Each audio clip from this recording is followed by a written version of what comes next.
Ahora, ¿qué es lo que tienen en común los siguientes hombres? Jacob, David, Simón, Pedro, Juan Marcos y Adrian Rogers.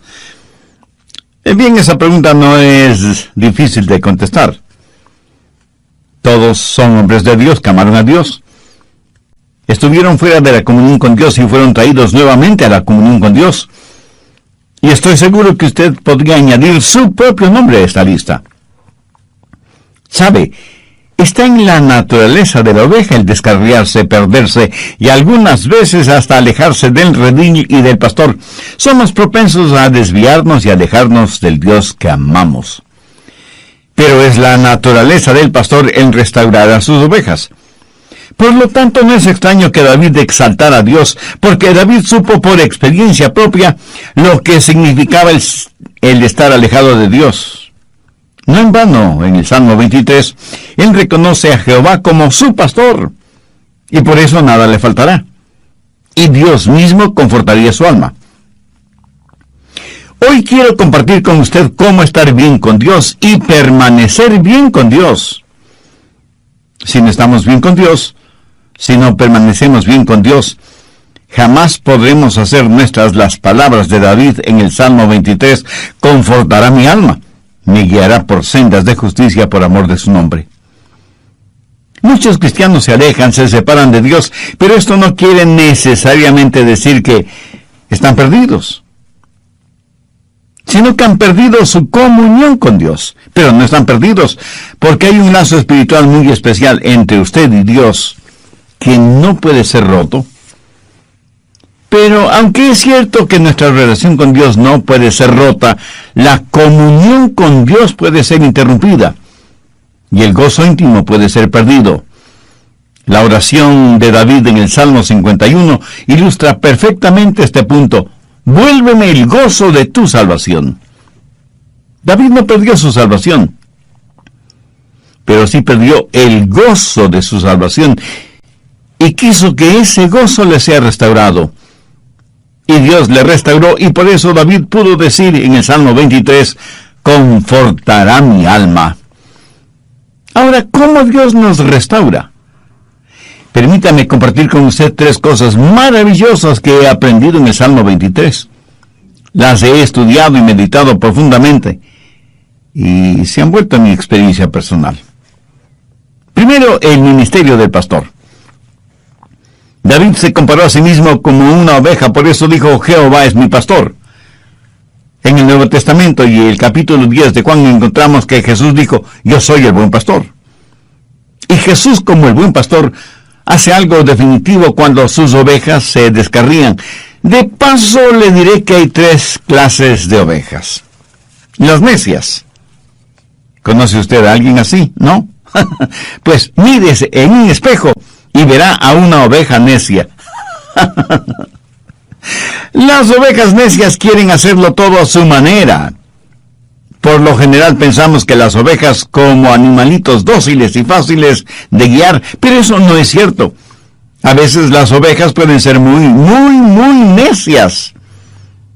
Quieren ir por donde ellas quieren ir. Por lo menos así lo dice el profeta Isaías, todos nosotros nos descarriamos como ovejas, cada cual se apartó por su camino. ¿Queremos hacer? Pues lo que queremos hacer. Somos necios a la enésima potencia, y son las ovejas necias las que necesitan ser restauradas. Segundo, hay las ovejas descarriadas. Estas son las ovejas que involuntariamente se descarrían. Son las que descuidadamente se van por otro lado y muchas veces caen en pozos de engaño y se ven rodeadas de espinas y se separan de su pastor, van a lugares muy precarios y necesitan ser restauradas y traídas de regreso al redil. Y en tercer lugar, las ovejas enfermas, porque las ovejas pueden enfermarse.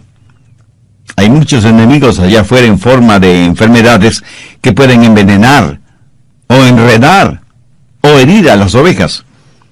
Y cuando se enferman, las ovejas necesitan ser curadas, sanadas, restauradas. Entonces es la responsabilidad del pastor el cuidar de sus ovejas. ¿Pero cómo lo hace? ¿Cómo el buen pastor restaura a una oveja necia? Si usted es como una oveja necia, ¿cómo puede ser restaurado? Bueno, el buen pastor tiene 3 instrumentos para hacerlo: un báculo o cayado, una vara y una botella de aceite. Y él usa esas 3 cosas para restaurar a una oveja necia. ¿Qué es el báculo o cayado? El pastor buscaba un arbolito que estuviera recién creciendo, lo sacaba de raíz, cortaba todas esas raíces, limpiando el resto del palo, y lo pulía todo prolijamente. Y en el muñón que formaban las raíces al extremo del palo, clavaba unos cuantos clavos o incrustaba pedacitos de metal, hasta que el báculo tenía un considerable peso. Era una poderosa arma en sus manos. Le servía tanto para defender a las ovejas de sus depredadores naturales como de ladrones de ovejas. También podía servirle como una jabalina, y pasaba muchas horas practicando hasta tener una excelente puntería. Así que ese báculo no solo le servía para defender sus ovejas, sino para defenderse él mismo de los ladrones, los lobos y las aves de rapiña que abundaban en las colinas y los montes. Pero a veces tenía que utilizar el báculo de las ovejas para corregir a las necias, y lo hacía en forma drástica y severa. Con el báculo rompía una de las patas de la oveja e inmediatamente la vendaba poniéndole un soporte y cubriendo la pata afectada con aceite. Y esto lo hacía hasta cuando la oveja se sanara. Él llevaba a esa oveja enferma en sus hombros y la alimentaba y vertía aceite sobre el vendaje, y cuando la pata se sanaba, ayudaba a la oveja a estar firme en sus patas. Pero esto es lo interesante. La oveja enferma y restaurada en su salud permanecía muy cerca del pastor. En el material que estudié sobre este asunto, descubrí que esa oveja necia, quebrantada y disciplinada, iba a donde el pastor iba, y se convertía en una especie de líder del rebaño. Extraordinario, ¿no le parece? Cuando leí esta información, no pude dejar de pensar en Oseas 6:1. Venid y volvamos a Jehová, porque Él arrebató y nos curará, hirió y nos vendará. ¿Lo entiende?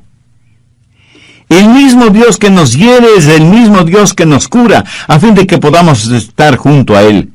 Creo que esta es la razón por la cual David dijo que antes de ser afligido, Él se había descarriado. Y en Hebreos leemos que el patriarca Jacob, quien fue también un pastor, se alejó de Dios. La Biblia nos dice que Jacob luchó con Dios físicamente. ¿Sabe lo que Dios hizo? Vayamos a Génesis, capítulo 32, versos 24 y 25. Así se quedó Jacob solo, y luchó con él un varón hasta que rayaba el alba. Y el varón le tocó en el sitio del encaje de su muslo, y le descoyuntó el muslo de Jacob. ¿Lo ve? Jacob fue herido por Dios. Descoyuntó su muslo, y el patriarca tuvo que caminar el resto de su vida apoyado en un bastón. Vamos a Hebreos 11:21. Por la fe Jacob, al morir, bendijo a cada uno de los hijos de José, y adoró apoyado sobre el extremo de su bordón. ¿Por qué todo esto? Pues para enseñarnos una lección.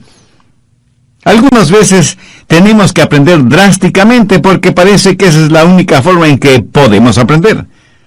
Jacobo tuvo que ser herido para poder ser bendecido.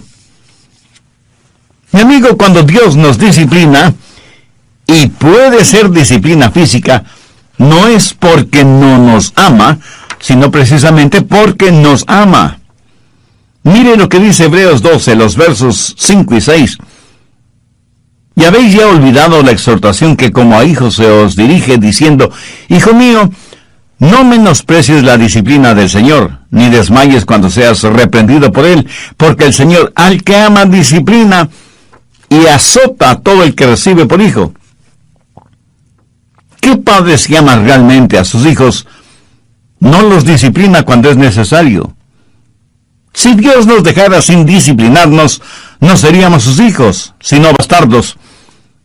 Y aunque nuestros padres en la carne nos disciplinaron, siempre los reverenciamos, ¿verdad?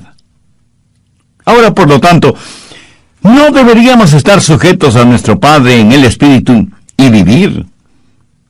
Y no debemos olvidar que la disciplina que proviene de parte de Dios es para que seamos partícipes de su santidad.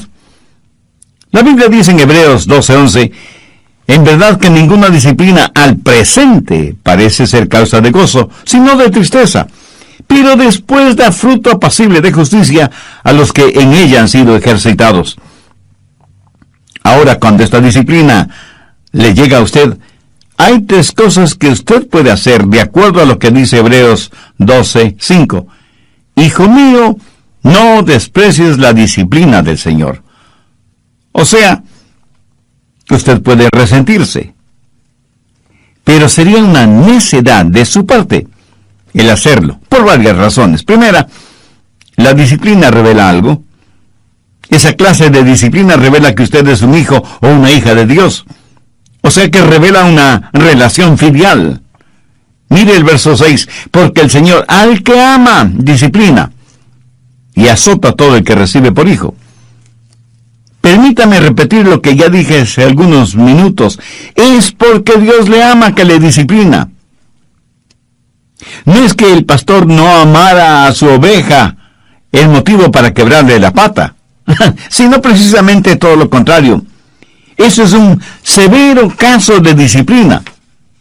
Y a veces, mi estimado amigo, a veces nuestro amor tiene que ser duro. Y seguramente algunos de ustedes burlonamente me dirá, bueno, yo vivo en pecado, hago lo que quiero hacer, voy a donde se me antoja, soy el capitán de mi propio destino y sin embargo Dios nunca me ha disciplinado. Pues, mi amigo, le aconsejo poner mucha atención al verso 8. Pero si se os deja sin disciplina, de la cual todos han sido participantes, entonces sois bastardos y no hijos. ¿Qué está diciendo Dios?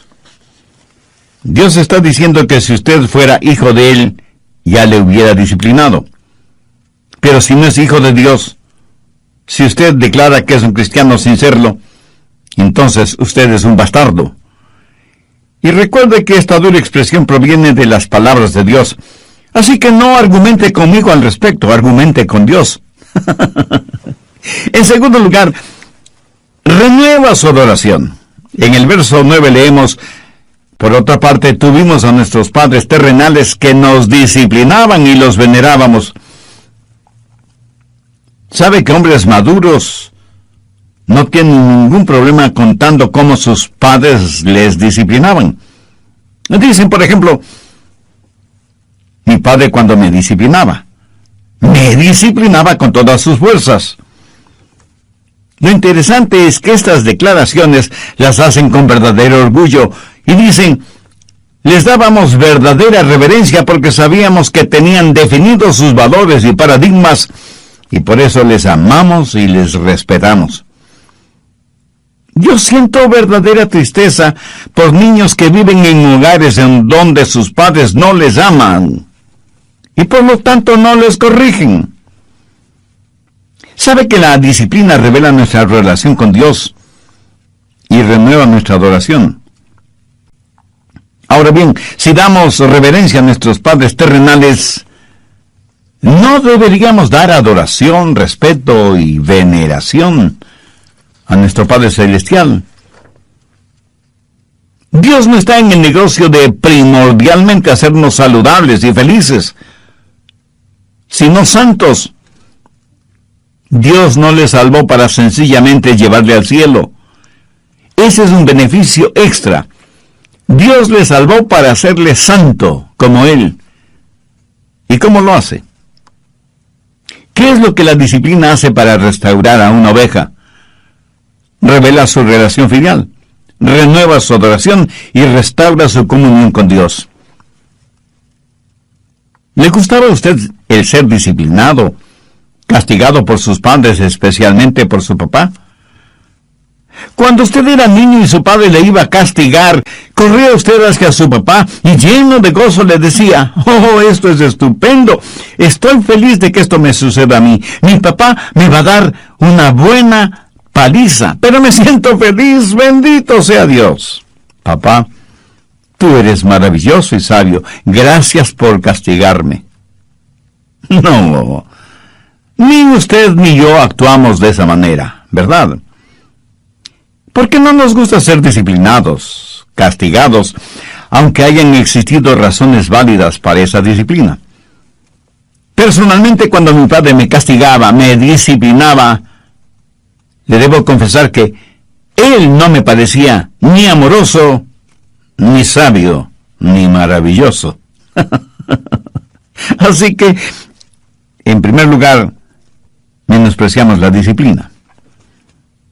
En segundo lugar, no nos desmayamos frente a la disciplina. Mire el verso 5 de Hebreos 12. Ni desmayes cuando eres reprendido por él.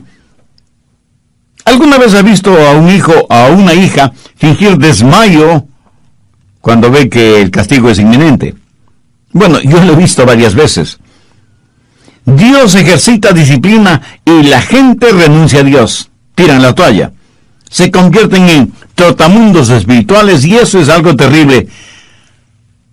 Mi amigo, lo que hace Dios no es para que nos alejemos de Él, sino para que nos acerquemos a Él. No desprecie la disciplina, no finja desmayos frente a la disciplina. La Biblia dice que toda disciplina tiene un propósito específico.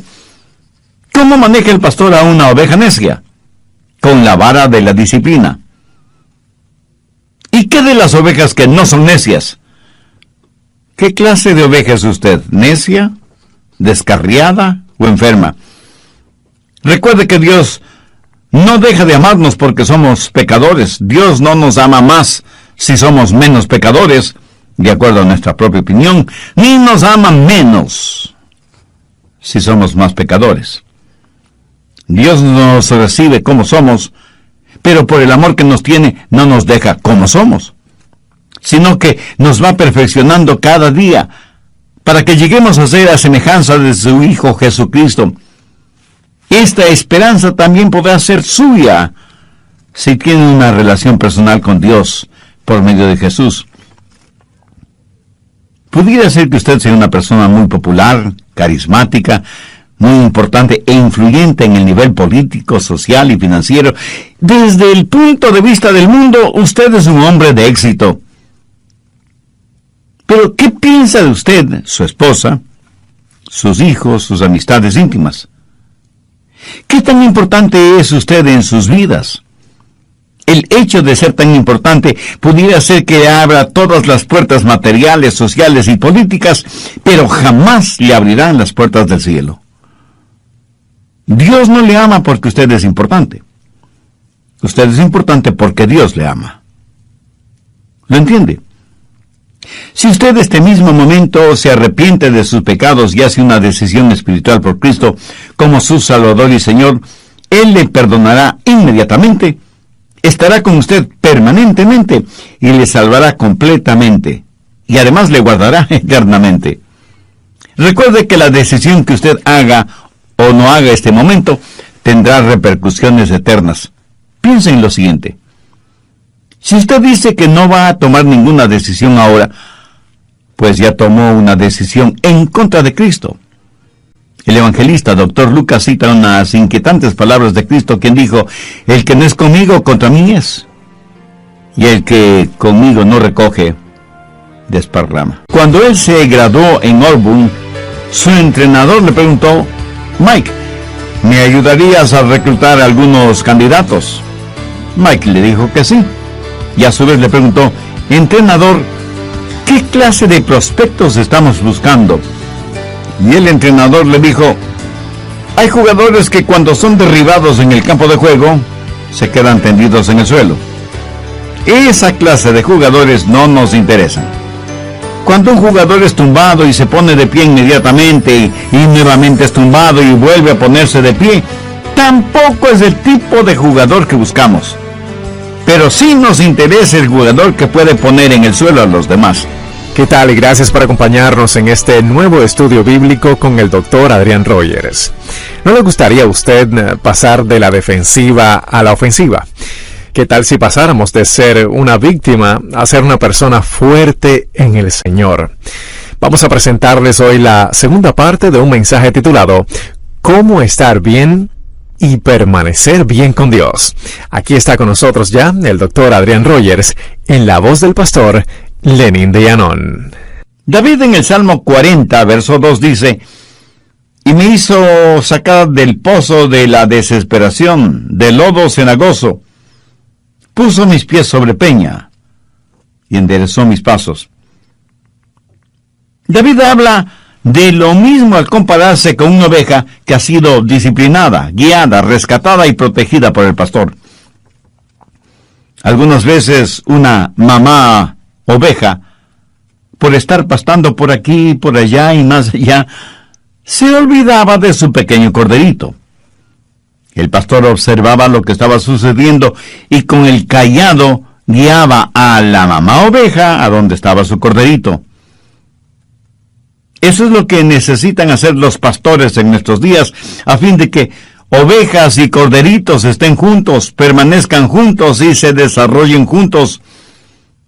Porque el diablo está tratando por todos los medios de destruir los hogares, de destruir las familias, de romper la unidad del cuerpo de Cristo que es la iglesia.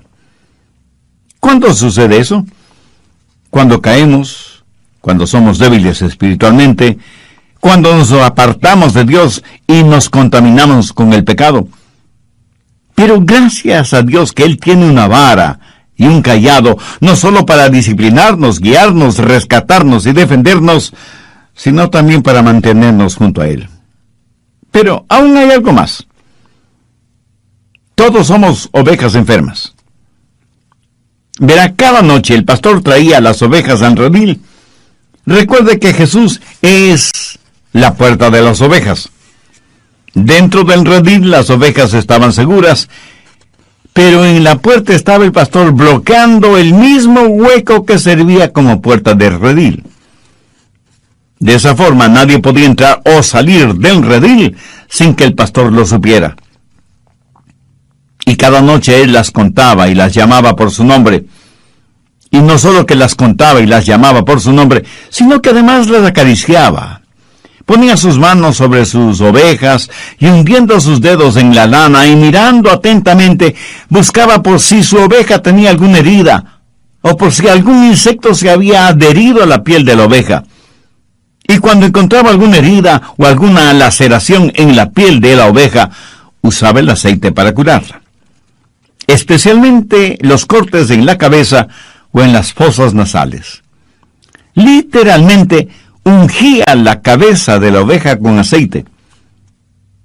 Ese aceite estaba mezclado con sulfuro y brea y servía también como insecticida para alejar a las moscas que pululaban alrededor de la nariz de la oveja. Gracias a Dios que el aceite que representa al Espíritu Santo que nos protege de moscas diabólicas y que nos consuela cuando estamos lacerados y doloridos o cuando estamos heridos espiritualmente. Nuestro buen pastor nos conoce, y nos conoce por nombre, y nos restaura, y nos sana, y nos cuida, para que siempre estemos junto a Él. El buen pastor David Dios le sanó. Le agradece a Dios usted cuando le disciplina, cuando le corrige. Y pienso en mi propia vida. Y sé que estoy vivo porque mi buen pastor usó conmigo su vara, su cayado y su botella de aceite.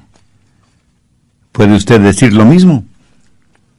¿Puede recordar las veces en que Dios usó su vara y su cayado en usted? Yo sí me acuerdo. Pero Él no solo ha usado su vara y su cayado en mí, sino también su aceite curador, sanador, renovador. Yo doy gracias a Dios por su Hijo, mi buen pastor. el que conforta mi alma. En tercer lugar tenemos la maestría del pastor. El buen pastor no solo que restaura nuestra alma y nos guía por sendas de justicia, pero para restaurarnos Él tiene que tener dominio sobre nosotros. Y cuando tiene dominio sobre nosotros nos guiará, será nuestro maestro, nuestro mentor.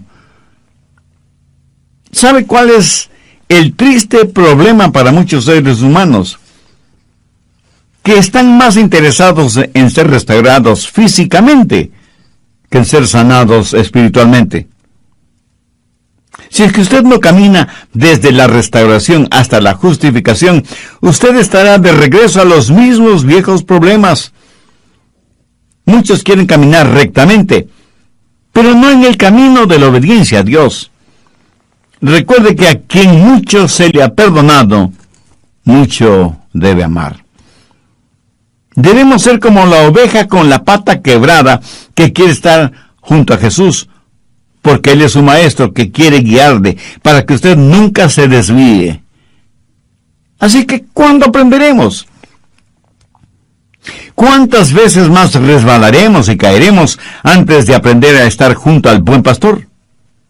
Recuerde las palabras que Jesús mismo dijo. Él es el buen pastor, y sus ovejas conocen su voz y le siguen. Ahora escúcheme. 3 cosas son necesarias para seguir al buen pastor. Primero, tiene que estar obsesionado con el pastor. O sea, usted debe amar apasionadamente a Jesús. Su amor por Él debe estar por encima del amor que pueda tener por cualquier otra persona o cualquier otra cosa. Segundo, tiene que observar detenidamente al pastor.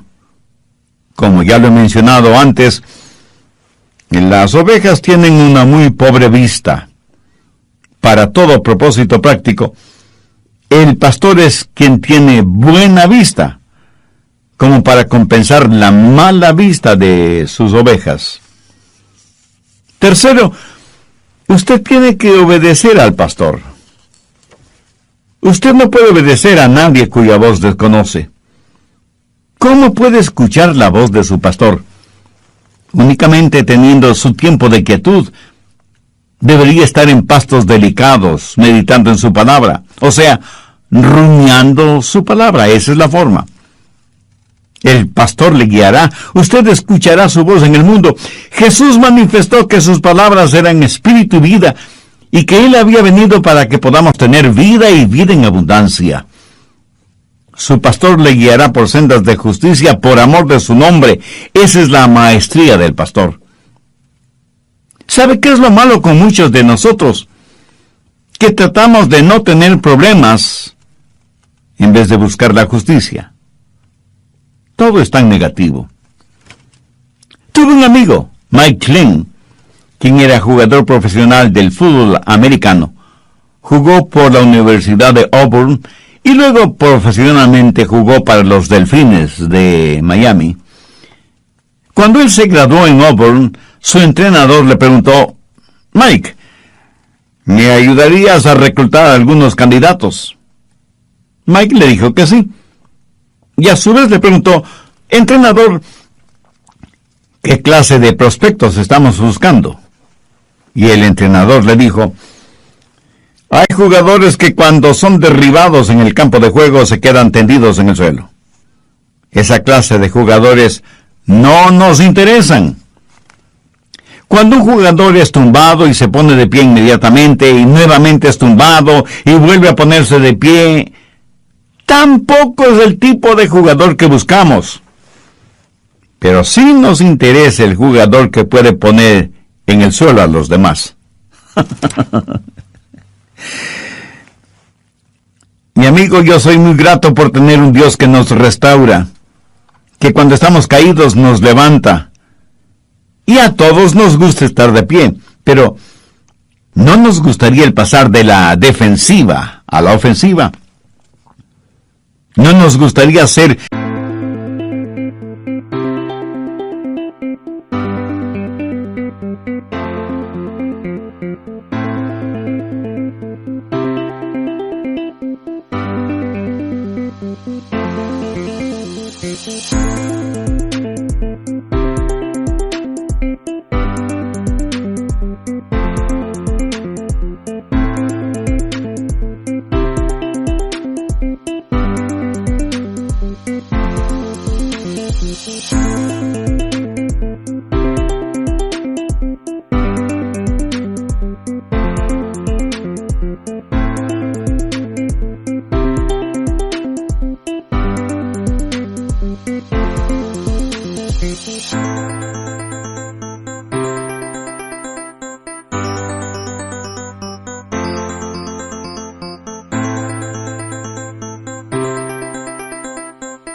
una verdadera fuerza de Dios, que simplemente ser una víctima siempre en necesidad de restauración.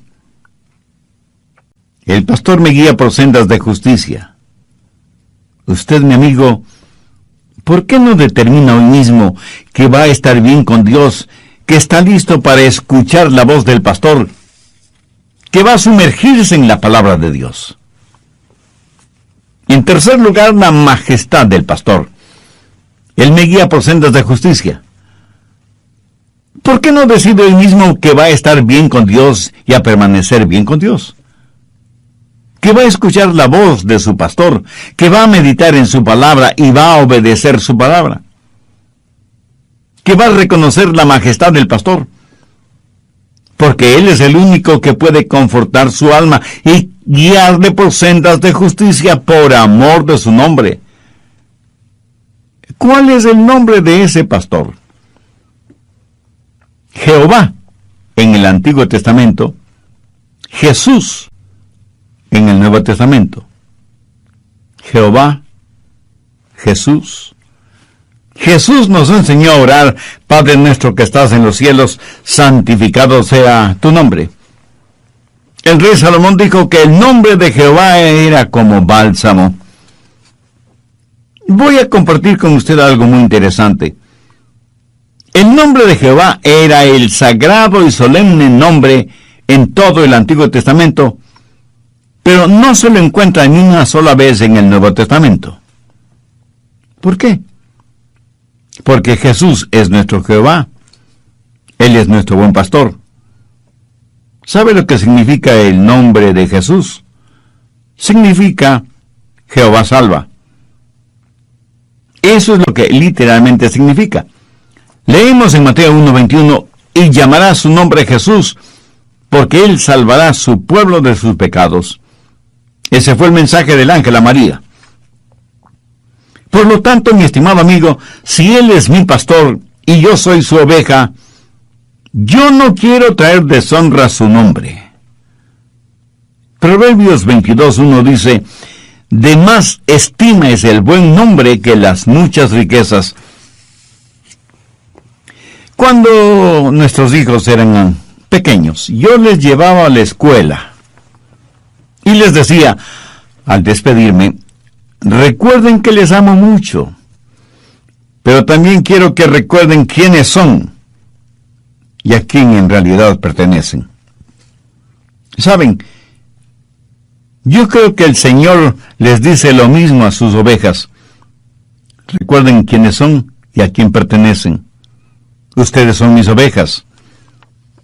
Mi nombre está fundido con el de ustedes. Y quiero guiarles por sendas de justicia por amor a mi nombre. Amigo, permítame hacer una confesión. Yo preferiría morir antes que traer deshonra a mi esposa, mis hijos, mis padres y sobre todo a Dios.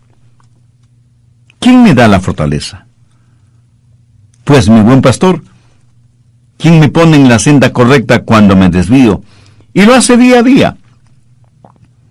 Por eso hay en mi corazón siempre el deseo de glorificar su nombre. ¿Siente usted de la misma manera? Espero que sí. Alguien dijo que el nombre de Jesús es todos los aleluyas en 5 letras. Y eso es verdad. Usted y yo seguramente conocemos a personas sumidas en el pecado y ningún mero mortal puede salvarles. Pero hay un nombre, un precioso nombre, que perdón y pureza puede darles. Hay vidas que están perdidas, prisioneras de las cosas.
terrenales, pero hay un hombre, Jesús, que del pozo de las tinieblas puede sacarles. Mi amigo, ¿no le parece eso extraordinario? El ministerio del pastor, la maestría del pastor, la majestad del pastor. Jehová es mi pastor, nada me faltará. Por favor, en el Nuevo Testamento de su Biblia, busque la segunda epístola de Pablo a Timoteo, capítulo 2. Veamos el versículo 19. Pero el fundamento de Dios está firme, teniendo este sello: conoce al Señor a los que son suyos, y apártese de iniquidad todo aquel que invoca el nombre de Cristo. Jehová es mi pastor, nada me faltará. En lugares de delicados pastos me hará descansar, junto a aguas de reposo me pastoreará. Confortará mi alma, me guiará por sendas de justicia, por amor de su nombre. Aunque ande en valle de sombras de muerte, no temeré mal alguno, porque tú estarás conmigo. Tu vara y tu cayado me infundirán aliento. Aderezas mesa delante de mí en presencia de mis angustiadores. Unges mi cabeza con aceite. Mi copa está rebosando. Ciertamente el bien y la misericordia me seguirán todos los días de mi vida, y en la casa de Jehová moraré por largos días. Mi amigo, mi amiga, ¿es Jehová su pastor? Como una oveja tímida, indefensa, manchada y descarriada, ¿no quisiera sentir la amorosa y protectora mano del pastor sobre usted? Si usted aún no tiene una relación personal con Dios por medio del Señor Jesucristo, le invito a hacer esa decisión, la más importante decisión de su vida. Piensen en lo siguiente: si usted dice que no va a tomar ninguna decisión ahora, pues ya tomó una decisión, pero es una decisión en contra de Cristo. El evangelista Dr. Lucas cita unas inquietantes palabras de Cristo cuando dijo: